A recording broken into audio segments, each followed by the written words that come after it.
regularly visit mosques who are interfaith work, committed Christian, but I'm fully aware that Islam and Christianity come from the same Abrahamic root. My question is about what is happening in Afghanistan at present with the Taliban. Well, it seemed to be, well, the old Taliban of 20 years ago, the policies be completely conflict with Muslim beliefs. You can't take all of respect for peace, of not killing. What do you think of what's happening in Afghanistan? First of all, what is happening in Afghanistan is more of a political issue than anything else, right? This is not a religious issue as such. Now, if the Taliban are unjust, then I would speak out against them. Whatever injustices they've done, I would speak out against them. My first cousin was bombed and killed in Pakistan about 20 years ago, 15, 20 years ago, by suspected Taliban. They don't know, okay? He was an airline pilot. He went into a hotel, and a truck came into the hotel, and he died. Okay. Now, if they did do that, I would condemn that, because Islam condemns it. If they didn't do it, I'm not going to condemn them for that, because that would be unjust, right? But what's happening in Afghanistan is more of a political issue. What concerns me, being a Brit, what the hell were we doing there for the last 20 years? Why did we destabilize a country to the extent? If Osama bin Laden definitely did bomb the Twin Towers, then it would have been quite right for them to have gone and bombed Osama bin Laden. If he had a bunch of guys that helped him, it would have been within their rights to have gone and bombed those guys. Why go and destroy a whole country? Because they don't let the women go to school. Okay, it's wrong if they do that. But does that mean that they deserve to die? Does that mean they deserve to be bombed? You understand my point?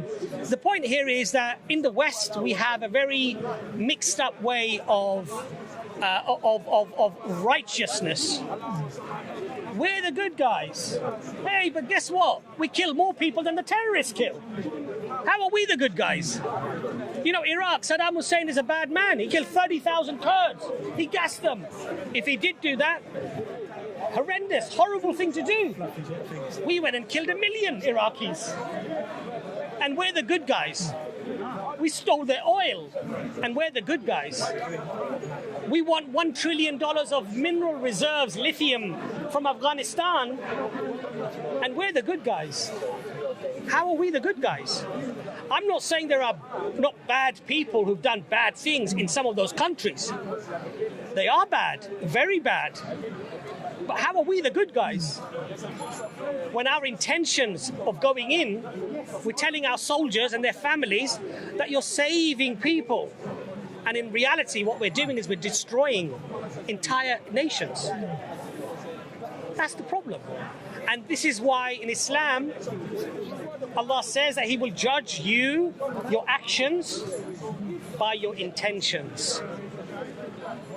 So if you go into a foreign land to liberate the people, truly liberate the people, and create peace, to take away mischief, then it's a noble action.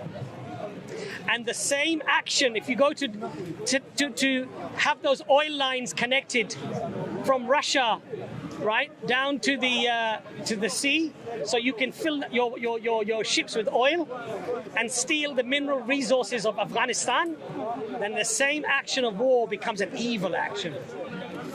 We will judge you by your intention. Your actions will be judged by your intentions. And unfortunately, our intentions in the West, in particular America and Britain, our country here, have not been noble intentions. Oh no, right. We've told the people that we're there to cause peace. And what does Allah say? That they tell the people that we are the peace lovers, peacemakers, yet they are the corruptors. They are the evildoers. Allah says this in the Quran, that the people, they preach that we only want to make peace, but they're the real corruptors. Blair went into Iraq on a line. Absolutely. But the people of Afghanistan, particularly the women, seem terrified. They're just trying to flee. What we're seeing in Afghanistan is two things. We're seeing some people possibly who are genuinely scared of what the Taliban were 20 years ago and possibly might be today. Yeah. And then there's an awful lot of people who are going to use this upheaval to try to find their way into the West, because that's what they always wanted to do. Yeah. So when everyone realizes that there's a train or a plane coming to the West, they've been trying to come in for the last 20, 30 years. Now's your opportunity. Jump on there as much as you can. Get on there as fast as you can to get into the West. So there's two types of people.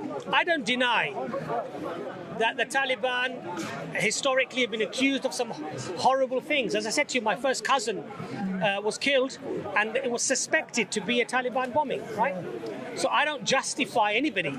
But if you show me the evidence that they definitely did it, I condemn them.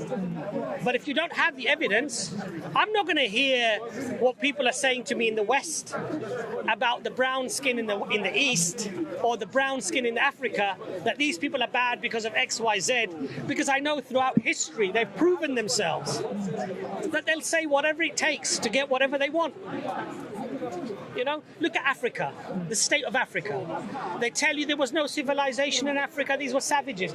You look at the history, they had immense amount of historical, educational wealth in Africa.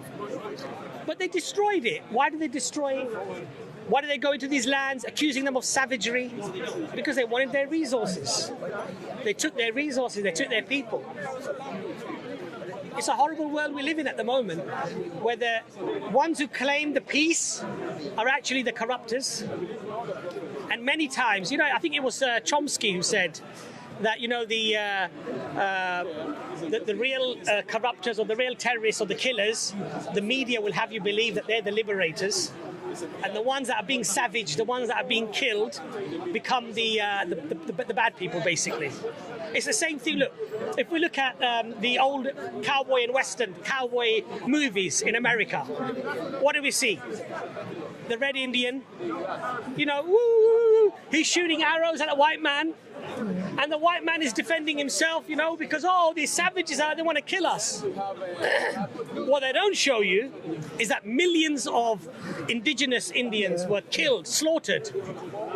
They were getting 10 cents for every scalp. The government were paying 10 cents for every scalp. So people went out and they hunted the indigenous population.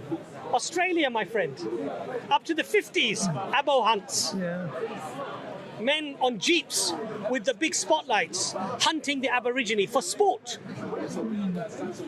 It's a long bow to draw. It happened. I know. I don't blame the people today. I wouldn't blame this brother. Why? He's got nothing to do with what the people did before. You know, I wouldn't. I don't believe that you should blame people's race because some people, possibly their forefathers or possibly even their relatives, or it's got nothing to do with them. You know, this brother might be as against what they did as I would be against it. So in Islam, we don't have this original sin where you share the sin of your father. You're accountable for what you do. They're accountable for what they do.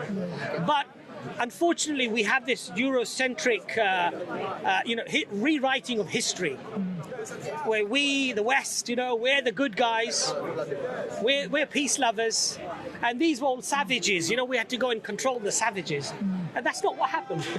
That's the reality, you know. I like the idea of where you spoke about Allah will judge you by your intent. Yeah. Not so much by actually what happens, the outcome, but That's right. your intent behind it. So I feel encouraged to share my intent as someone that's